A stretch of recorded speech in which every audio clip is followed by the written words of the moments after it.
தஹஜ்ஜுத் தொழுகையின் சிறப்புகள். ஃபர்லான தொழுகைக்கு அடுத்த அந்தஸ்து தஹஜ்ஜுத் தொழுகைக்குத்தான். கப்ரில் ஒளி கிடைக்கிறது, முகத்தில் ஒளி உண்டாகிறது, எல்லா நோய்களையும் நிவாரணமாக்குகிறது, இருதய நோயை விட்டு பாதுகாக்குகின்றது, சிறிய பாவங்கள் எல்லாம் மன்னிக்கப்படுகின்றன, அமல்களில் இக்லாஸ் உண்டாகின்றது, எந்த கண்களும் பார்த்திராத, எந்த காதுகளும் கேட்டிராத, எந்த உள்ளமும் சிந்தித்திராத பெரிய நிஹ்மத்துகளை அல்லாஹ் அளிப்பான். பாவ காரியங்கள் செய்வதை விட்டும் தடுக்கின்றது.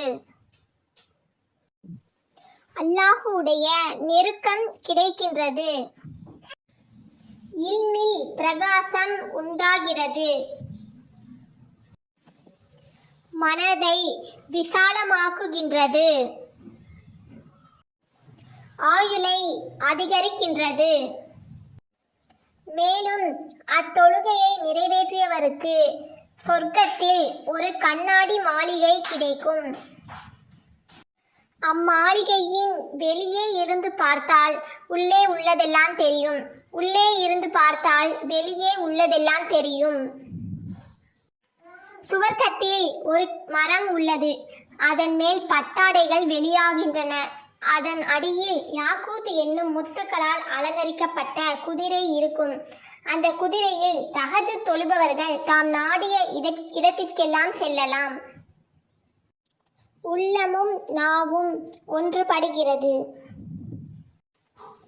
என்னுடைய உம்மத்திற்கு சிரமமில்லை என்றிருந்தால் இத்தொழுகையை நான் கடமையாக்கி இருப்பேன்.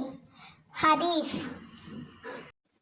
தஹஜ்ஜுத் தொழுகையை நிறைவேற்றுதல், நோன்பு நோற்றல், அல்லாஹுவின் பாதையில் ஜிஹாத் செய்தல், அதாவது தீனுடைய முன்னேற்றத்திற்காக பாடுபடுதல், அல்லாஹுவின் பாதையில் பொருட்களை செலவு செய்தல், மேற்கண்ட அமல்களை நிறைவேற்றியவர்களுக்கு அல்லாஹு தஆலா சொர்க்கத்தில் பறக்கும் குதிரையை அளிப்பான்.